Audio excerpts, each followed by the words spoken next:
All right, everyone. So let's go ahead and just get started. I've got my DHC Velvet Skin Coat Primer here. I'm going to utilize it everywhere, including on my eyelids. It's a fantastic primer for the eyelid for those eyeshadows to really cling on. I do feel like it can congest your skin, so people who are prone to blackheads, beware if you're planning on purchasing this. Next step, I'm going to go ahead and get my Shape Tape out and put a little bit on my eyelids. I'm not going to do my full face yet, but I do love this as a primer for my eyeshadows. I feel like it really helps stick. I'm going to get my Beauty Blender a little wet with my Mario Badescu spray. I just love the smell of it. I use it for everything. It's like Windex, right? So I'm just going to pat everything out, make my eyelid nice and perfect with this wonderful Shape Tape. And then I'm just going to move on and do the other eye as well. We're going to just pat it out, as you can see, just blending it. I have sped up my speed, so if it's a little choppy, I apologize, but I figured a little choppy was better than having a video that's 45 minutes long. Now we're going to go in with our brush, and the first thing we're going to do is use a skin tone color. Now I'm using the Morphe palette for this, the 35 matte palette, and I put the color right there that I'm using.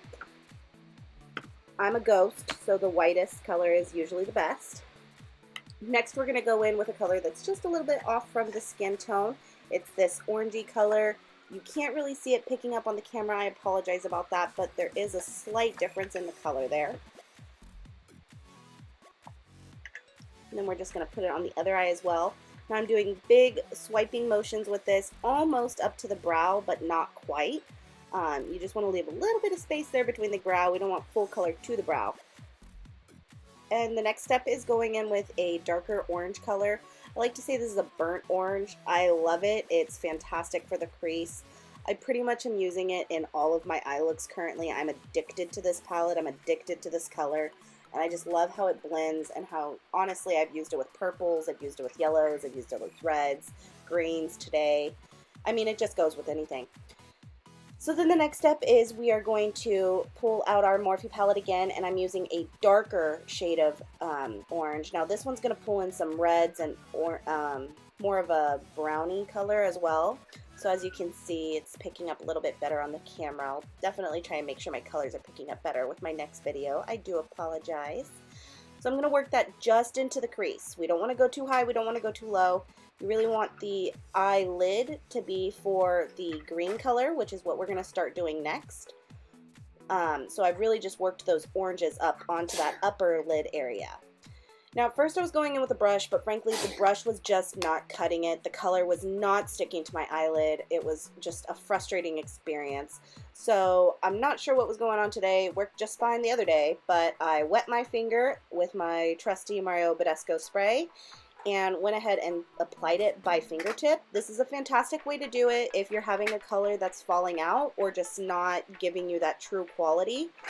Anytime I've had to work with my lower cost colors, such as my Shany, I don't even know how they say it, S-H-A-N-Y palette, I had it for years. It was not the best palette, but it wasn't the worst. And anytime I met a difficult color, what I figured out was that it was more textured and chalky, so using your finger helps it to kind of just stick onto the eyelid. So if you're using colors that aren't working well, use your finger. It might help you get some of that color pigment going onto the eyelid.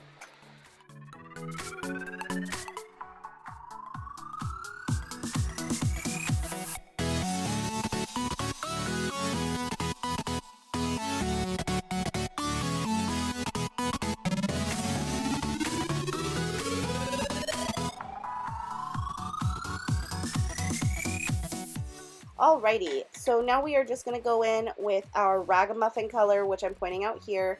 It's a darker, more burnt, ambery color to that orange, so it makes a perfect transition right in the crease. I always love to go into the crease after I've put my colors all over my eye and kind of just make sure it's standing out the way I like it to. Right now it's a little choppy, so what I decided to do was add a little bit of Hissy Fit to the top of the green, right where it meets in with the orange colors.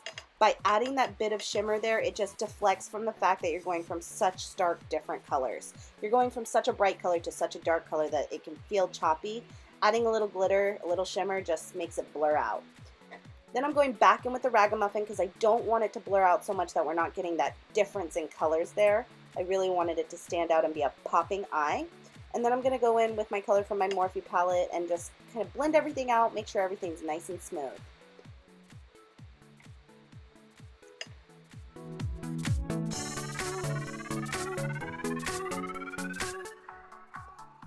Alrighty, and as you can see, I'm just going to go into the other eye. I'm adding on that gold, just blending everything out.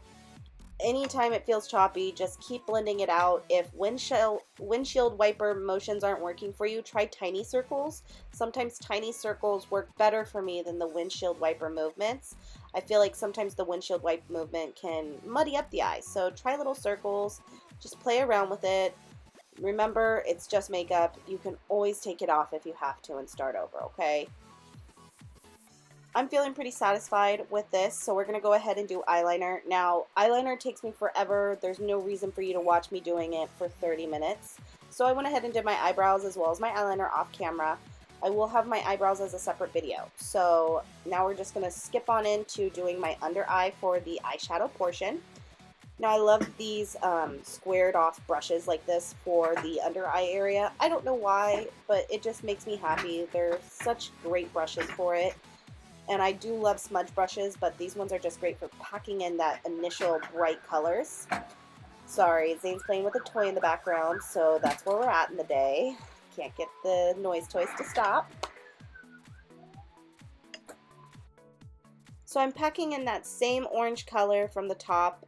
I love this color. Like I said before, I literally use it for everything. Even if I don't have other stuff on and I just want to pack this under the eye, sometimes it can be fun. It's a wonderful color. I think it goes great on so many different skin types. I was just using it the other day on my friend who's Peruvian, so very different skin type, and it just made her eye pop out so much. So 35M or 35 matte palette from Morphe, fantastic. I literally use this palette every single day.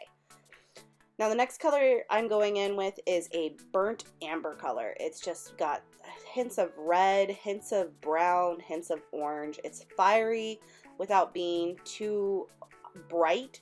It's still got that darkness to it to give it a little bit of an extra poof under the eye. I didn't use much, just a tiny bit of this under the eye, out the outer corner to the mid portion of the lid there, or outer corner to the middle, should I say.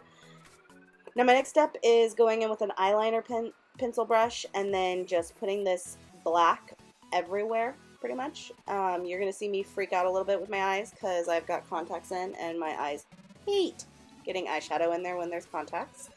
So I'm going to do a tight line, get it right up in that area. This really just makes the look that much better. It's one of those things, it's not necessary. If you don't like it, don't do it. It doesn't have to be something you do if it feels so uncomfortable that it's going to make you frustrated. But if you're okay with doing it and you can survive the couple minutes where it is annoying, then it just looks amazing. And it helps to really make the eye look pop. So I'm going to go in, I've got that going on my under eyelid area as well as in that inner tight line area. And I'm falling off camera because I'm new at this. That's just where we're going to be for a while. So skipping forward, let's see how I contour my face. Now, surprise, I'm using my 35M matte palette. Yeah, it's eyeshadow. I don't care. It's the best contour I've ever found. I've actually recently started using 2 of the colors in the palette instead of just the one color, and I find it to be a phenomenal skin transition. It looks great. I love the way it sits on the skin. Surprise. The matte Morphe palette is here to rescue us. Now I'm going in with my Mary Kay blush here. Honestly, it's so old, I don't even know what it's called because it's rubbed off the back, but it's a pink color as you could see. And I'm just adding a bare amount to my apples of my cheeks and working it up towards my eye. If you have a rounder face like mine, working it up towards your eye will give you more of that drawn in look and make your face feel less rounded. Now I'm going in with my highlight, and first I'm going to work the one color and then the next. Now I am using 2 colors here because I'm gluttonous. You don't have to. I was just going for that all-on full glam look. I'm going to work it in under my eye, over my eyebrow, on the sides of my jawline, down my nose, and down my upper lip. I have a thin upper lip, so adding a little bit of a highlight there really helps. And then I'm just taking my fan brush to really make everything blend out. A clean brush after you've applied everything always makes it look more seamless. Never think that you're okay to walk out without that dry brush just making sure your face is seamless. It's perfect. So next step is going in with a lip. I'm showing you a ton of colors because honestly you could do a ton of different colors, but I wanted to stay authentic to the Instagram picture that everyone loved, and in that picture I was using my mud eyeliner because it was December or whatever it was frozen outside and I was going for a I am dead look, and I love this color because it honestly gives you that kind of porcelain pale wintry look. It's just fun. So I always like to line the outer portion of my lip first because that's what is going to make you feel symmetrical, is how the outer line of the lipstick or lip liner or whatever you're using lines up. You always want to make sure that they're lining up accordingly from one lip to the other. If you don't, that's when your lipstick's going to feel like it's off and funky. So I line up that, then I just fill it on in. Surprisingly, this eyeliner is a magnificent lip. It's not too dry. It doesn't make my lips feel icky. I sometimes like to put on a tiny little bit of lip balm over it just to make sure that my lips don't get dry, as I am dry skin prone, but it's not really that required. Next step is I'm going in with my eyelash curler here. Any eyelash curler works. This one's from the dollar store. And then I'm going in with, I think it's Covergirl mascara. Honestly, I know the bottle so well that it's, my bottle doesn't have its writing anymore. And when I go to the store, I just look for the bottle. So God help me if they ever change the style of this bottle, because I won't be able to find my favorite mascara anymore. Because I honestly don't know what it is. I'm pretty sure it's Covergirl. I'm pretty sure it's their Lash Voluminizing.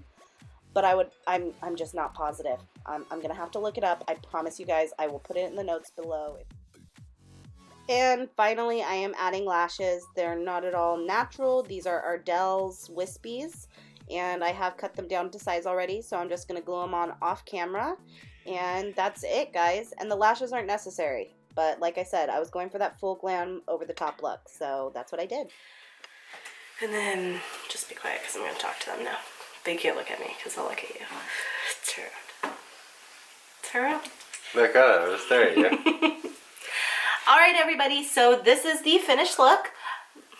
And Zach is being a jerk and he's standing right behind my camera, so I'm going to be smiling a lot during this. But that's who I married, a goofball, and I love it. So that's my life. I hope you like my look. I really think this is a really fun summer look or a fall look. It started as a winter look and so many people on Instagram liked it for me that I had to do a tutorial. So my next look will probably be a little bit brighter, a little bit lighter for the spring that we're coming into. But in case you're getting those dark vampy looks on our cloudy days that are left, here you go. You're a jerk, you know that, right?